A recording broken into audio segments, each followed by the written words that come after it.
मर्ज आला जहान तशय्यो आयतुल्लाह अल उज़्मा सैयद सादिक हुसैनी शिराज़ी दामदिल्लहु की गिरां क़द्र तसनीफ़ात में से एक किताब इस्तिशहाद रसूलुल अकरम सल्लल्लाहु अलैहि व आलिहि है। इस किताब में न सिर्फ रसूलुल्लाह सल्लल्लाहु अलैहि व आलिहि की शहादत पर रोशनी डाली गई है, बल्कि इस जानिब भी तवज्जो दिलाई गई है कि किस तरह उम्मत के बाद अफराद ने हुकूमत पर कब्जा करके हकीकी इस्लाम की सूरत को मस्क करने की कोशिश की।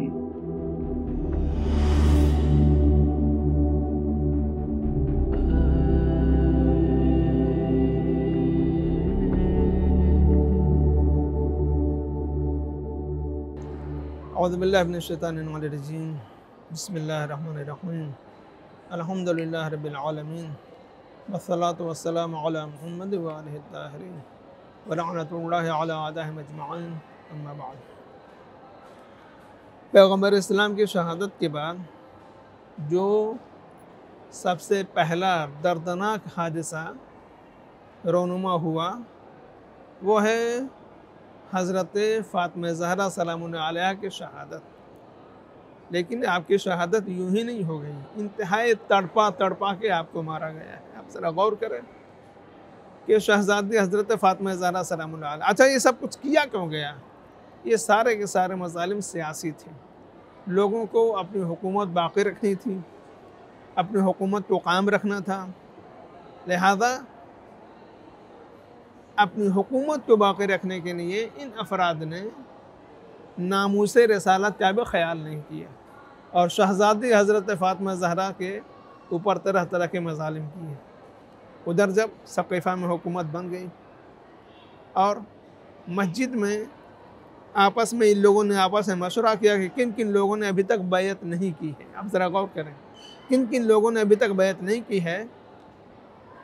तो जब शुमार किया गया तो सारे के सारे वो अफराद थे जो हज़रत फ़ातिमा ज़हरा सलामुल्लाह अलैहा मौला कायनात के घर में लोग आकर बैठते थे और जनाब फ़ातिमा ज़हरा से मशवरा करते थे कि हुकूमत को ग़स्ब कर ली गई है, इस सिलसिले में हमें क्या करना चाहिए। इन लोगों ने बैत नहीं की थी और बैत से मुतलक़ इनकार कर दिया था। अब हुआ क्या?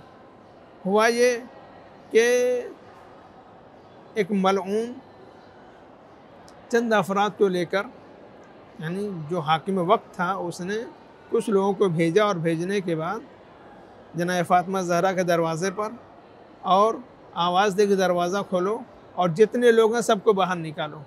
जनाब फ़ातिमा ज़हरा सलामुल्लाह अलैहा दरवाज़े पर आईं और आपने आवाज़ दी कि बोलो, क्या कहना चाहते हो, तुम्हारा हमसे कोई मतलब नहीं, तुम वापस चले जाओ। जब काफ़ी देर के बाद जनाब फ़ातिमा ज़हरा सलामुल्लाह अलैहा ने दरवाज़ा नहीं खोला तो ये मलऊन वापस गया और जाकर वहाँ पे सारे हालात की खबर दी। तो वो लोग आग और लकड़ी लेकर रसूल की बेटी के दरवाज़े पर आए और आने के बाद धमकी दी कि अगर लोगों को बाहर नहीं निकाला और दरवाज़ा नहीं खोला तो हम इस घर को घर वालों समेत जला देंगे।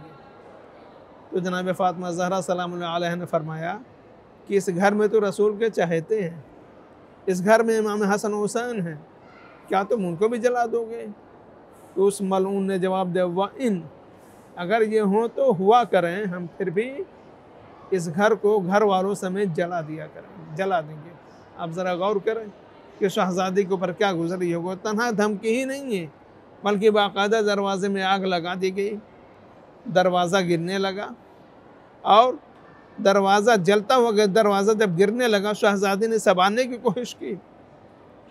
उस मलऊन ने अपने पैरों से दरवाज़े को मारा और शहज़ादी दरवाज़े और दीवार के दरमियान पिस कर रह गई। थोड़ी देर दरवाज़ा जला, शहज़ादी बेहोश होकर ज़मीन पर गिरी और साथ में दरवाज़ा भी गिरा। इन लोगों ने इसका भी ख्याल नहीं किया कि शहज़ादी को वहाँ से हटा दिया जाए। इधर शहज़ादी ने आवाज़ दी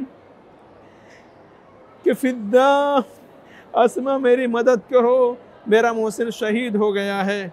इधर इन मलऊनों ने उसी दरवाजे के ऊपर से चढ़कर घर के अंदर दरअंदाजी की घर के अंदर दाखिल हो गए और दाखिल होने के बाद मौलाए कायनात के गले में आपकी गर्दन में रस्सी का फंदा डाला और आपको खींचते हुए मस्जिद की जानिब ले चले। इधर शहजादी हैं जो बेहोश हो चुकी हैं, जनाब अस्मा ने आकर जनाब फ़ातिमा ज़हरा सलामुन अलैहा को संभाला, ले जाकर बिस्तर पे लिटाया। अभी तक ये बेहोश हैं। जैसी होश में आई हैं, पहला सवाल किया अबुल हसन कहाँ हैं, क्योंकि आपको मालूम था कि ये जालिम मेरे शौहर को लेने के लिए आए हैं, अबुल हसन को लेने के लिए आए हैं। पहला सवाल था, आप अपना गम भूल गई, अपना दर्द भूल गई, अपने बच्चे मोहसिन की शहादत भूल गई। पहला सवाल किया अबुल हसन कहाँ हैं। लोगों ने बताया कि उन्हें गर्दन में रस्सी डालकर मस्जिद की तरफ ले जाया गया है। बस जैसे शहजादे ने ये सुना, एक मर्तबा घर से निकली और निकलने के बाद जल्दी जल्दी गई। अभी रास्ते ही में थी कि एक मर्तबा जनाब शहजादे ने मौला अली अलैहिस्सलाम का दामन थाम लिया और आवाज़ दी कि ये आका, ए मेरे सरताज, मैं आपको इन जालिमों के साथ नहीं जाने दूंगी, मैं आपको इन जालिमों के साथ नहीं जाने दूंगी, क्योंकि मुझे डर है कि कहीं ये लोग आपको कत्ल न कर दें। हाँ आज़ादारों, शहजादे के दिल में ये बात कैसे आई? जो हजरात, जो अफराद, जो जालिम और मलऊन अफराद खुद जनाब फ़ातिमा ज़हरा की हुर्मत का ख्याल न करें, उनसे कोई बैद नहीं है कि मौलाए कायनात को कत्ल कर दें। लिहाजा जनाब एक मरतबा एक मलऊन ने आपके हाथों के ऊपर तलवार के कब्ज़े से मारा और वो कब्ज़ा जैसे ही छूटा है, शहज़ादी के हाथों से मौलाए कायनात का दामन छूटा। वो लोग खींचते हुए मस्जिद में ले चले। जनाब शहज़ादी ने जैसे ही ये माजरा देखा, एक मरतबा आवाज़ दी कि अगर तुमने अबुल हसन को न छोड़ा तो अपने सर के बाल परेशान कर दूँगी।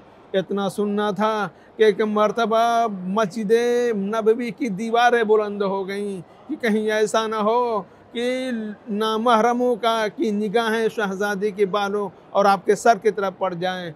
मैं कहूँगा, ए मस्जिद कुफा, ए मस्जिद नबवी की दीवार, उस वक्त तू कहाँ है रहेगा जब कुफा शाम का बाज़ार होगा और इसी फ़ातिमा ज़हरा की बहू बेटियाँ सरनंगे फिराई जाएंगी। हाँ ज़ादारो, ज़रा गौर करें, जब जनाब फ़ातिमा ज़हरा सलामुल्लाह अलैहा को अंदाज़ा हुआ कि कहीं ऐसा ना हो कि कत्ल कर दिया जाए, तो एक मरतबा ये कैफियत आपने जब अपनी पेश की कि मैं सर के बाल खोल दूँगी, परेशान कर दूँगी, तो एक मरतबा मौलाए कायनात ने अपने किसी सहाबी से कहा कि जाकर फ़ातिमा से कह दो कि ये जालिम हरगिज़ ऐसा नहीं कर सकेंगे, इनके अंदर इतनी ताकत नहीं है कि मुझे कत्ल कर सके। हाँ ज़ादारो, यही सारे मजालिम सहते सहते जनाब फ़ातिमा ज़हरा एक वक्त वो आता है कि आपकी शहादत वाक़ हो जाती है। आपने अपनी ज़िंदगी में इंतहाई मज़लूमाना हालात का सामना किया है। किस तरीके से शहज़ादी ने अपने आप को संभाला, बच्चों को संभाला, मौलाए कायनात की हक़ का दिफ़ा करती रहीं। आप ज़रा गौर करें, ये शहज़ादी हैं। ये पहला दर्दनाक वाक़या पैगम्बर इस्लाम की शहादत के बाद ये हुआ कि शहज़ादी को इस बेदर्दी के साथ शहीद कर दिया गया। इन्ना लिल्लाहि व इन्ना इलैहि राजिऊन। वल्हम्दुलिल्लाहि रब्बिल आलमीन व सल्लल्लाहु अला मुहम्मद व आलिहि।